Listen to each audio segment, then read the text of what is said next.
Olá, gente querida. Nos últimos dias, Deus falou comigo para que eu pudesse entregar a vocês um conteúdo precioso. Eu estou me referindo aqui a alguns cursos que eu lancei na internet de maneira paga. Eu vou liberar para vocês diariamente trechos dessas aulas de maneira gratuita para que você e sua família possam ser abençoados. Deus abençoe. Uma jornada sem passividade. O versículo-chave é 2 Pedro 1:21, que diz assim: porque nunca, jamais, qualquer profecia foi dada por vontade humana. Entretanto, homens santos falaram da parte de Deus, movidos pelo Espírito Santo. Bom, vamos iniciar, em primeiro lugar, com o tema principal. Pedro escreve para uma igreja falando da necessidade de crescer na graça e no conhecimento de Jesus, tá? E também a necessidade de ser diligente. O que significa diligência? Significa você ter responsabilidade para com tudo que você aprende da parte de Deus, para cumprir, para obedecer. Num mundo de tantas heresias, de tantas guerras, tanto espirituais quanto perseguições do Império Romano, também a guerra espiritual no sentido dos enganos que viriam, os crentes tinham que crescer na graça, no conhecimento de Jesus, né, para poder discernir os enganos e ser diligente. Em segundo lugar, gente, nós temos o pano de fundo e propósito. 2 Pedro 1, 13 e 14 diz assim: também considero justo, enquanto estou nesse tabernáculo é o corpo dele, né? Despertar-vos com estas lembranças, certo de que eu estou prestes a deixar o meu tabernáculo, como efetivamente nosso Senhor Jesus Cristo me revelou. Quer dizer, Jesus falou: Pedro, no Espírito, né? Está chegando o seu tempo, está chegando o seu fim. Então, prepara as pessoas. E o Espírito Santo ungiu para ele deixar esta carta e preparar as pessoas que o iriam substituir, né, na pregação do Evangelho. Então, ele está muito consciente de que está chegando a hora dele e por isso ele fala da importância dessas pessoas que vão substituí-lo estarem firmes no conhecimento do Senhor, da graça e na diligência e na perseverança. Pedro escreve, gente, para ajudar em 3 grandes problemas que os leitores estavam enfrentando, tá? Primeiro, a tentação de ser complacente. O que é isso? Ah, tá tudo bem, a pessoa falou uma besteira ali, é uma heresia, mas tudo bem, vamos brigar por causa disso. E ele diz, não é assim. Por trás de toda a heresia existem espíritos malignos. Vocês saibam que vocês têm que defender a fé, não é? A segunda razão é que esses falsos ensinamentos terríveis que vinham de pessoas que eram animalescas, né? Criaturas com instintos animais. Ele é pesado na sua, vamos dizer, na descrição de como essas pessoas são. Não são irmãos, não são pessoas inofensivas. E o terceiro motivo por que ele está escrevendo, que é o criticismo em relação à demora da volta de Jesus. Isso aconteceu muito, gente, na igreja primitiva. As pessoas tinham a expectativa de que Jesus ia voltar logo. Eles não tinham a ideia de que o mundo tinha que ser ganho aí, antes de Jesus vir. Embora Jesus tenha falado, ide por todo o mundo, pregar o evangelho em todas as nações, eles queriam que Jesus voltasse logo, gente. O Império Romano estava, oprimindo as pessoas. Eles viviam, muitas vezes, fugidos, né, por conta de perseguição, de cadeias, de mortes. Então, eles queriam muito que Jesus voltasse logo. Não tinham entendimento de que demoraria, né?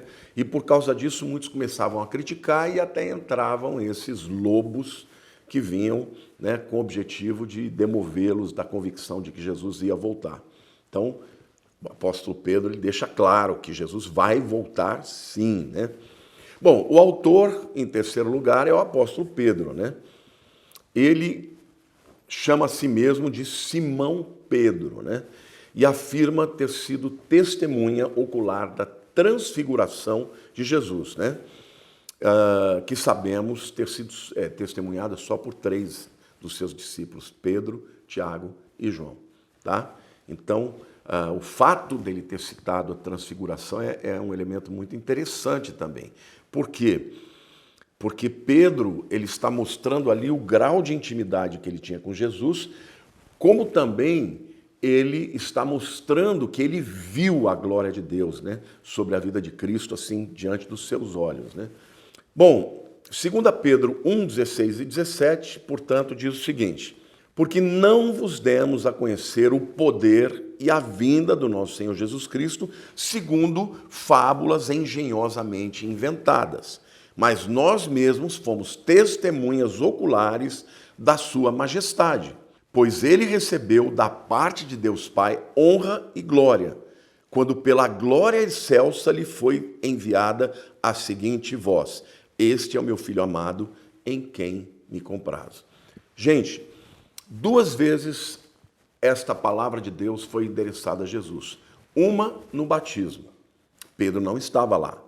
A segunda foi na transfiguração. E aqui ele descreve claramente a transfiguração. Por quê? Porque ele fala, olha, eu não estou trazendo aqui o testemunho de vocês sobre a volta de Jesus, sobre a vinda do Senhor, por causa de fábulas engenhosamente inventadas. Eu não estou inventando ou pegando uma palavra que alguém inventou para trazer para vocês. Eu mesmo vi com os meus olhos quando Jesus, né, foi transfigurado em majestade, né? E ele recebeu da parte de Deus honra e glória ali diante dos olhos dele, né?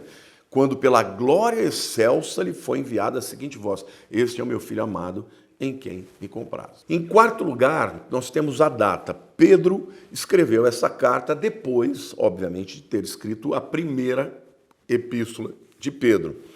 E ele mesmo afirma aqui no capítulo 3, versículo 1, que esta era a segunda carta, a segunda epístola. Vamos ler lá, 2 Pedro 3:1. Amados, esta é agora a segunda epístola que vos escrevo. Em ambas procuro despertar com lembranças a vossa mente esclarecida. Tá bom? Ele quer trazer luz para os cristãos, para que eles estejam preparados para enfrentar as heresias, o engano e até mesmo os hereges, tá?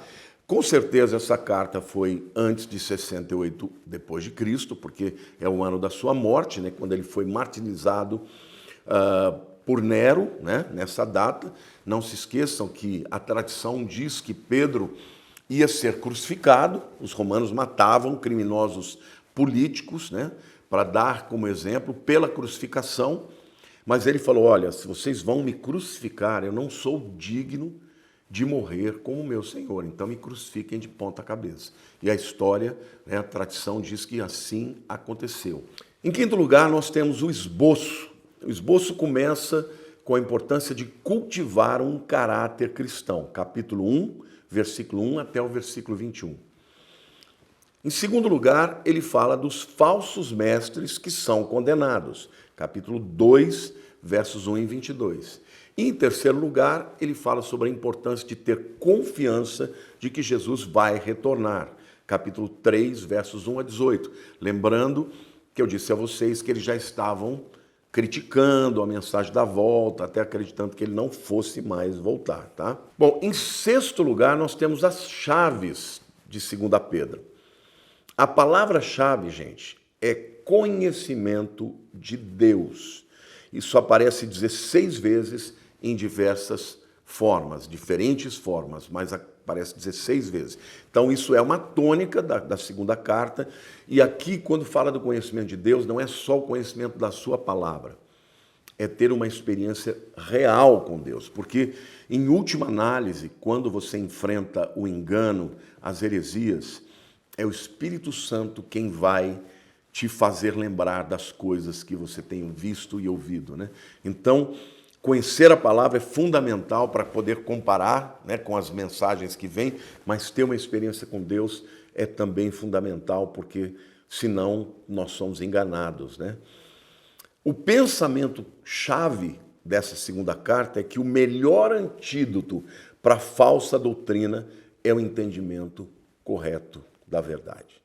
Tá? Então, A palavra-chave é conhecimento, obviamente não é um conhecimento qualquer, mas é o de Deus, que acontece 16 vezes, de formas diferentes, e o pensamento-chave é que o melhor antídoto para a falsa doutrina é o entendimento correto da verdade de Deus. Queridos, Pedro alertou também que nos últimos dias muitos falariam assim: onde está aí a promessa da sua vinda? Porque desde que os nossos pais, estão vivos e morreram, essa coisa se fala assim, e Jesus não vem. É exatamente o argumento que muita gente usa hoje para dizer que Jesus não vai voltar. Porque se tivesse que voltar, já tinha voltado, que muita gente esperou, marcou data e ele não veio. Aliás, não acreditem em quem marca data, tá? Porque Jesus deixou claro que ninguém sabe o dia nem a hora. Porém, não crer que Jesus vai voltar é duvidar de um tema importantíssimo que Jesus deixou claro isso em todas as suas falas, na sua vida inteira. Ele disse: eu vou para o meu Pai, mas voltarei para vós outros. Amém? Eu espero que essa palavra, que este ensinamento possa transformar a sua vida e impactar. Não seja leniente para com as falsas doutrinas, busque conhecer a Deus e creia, Jesus voltará. Um beijo no seu coração, fique com Deus.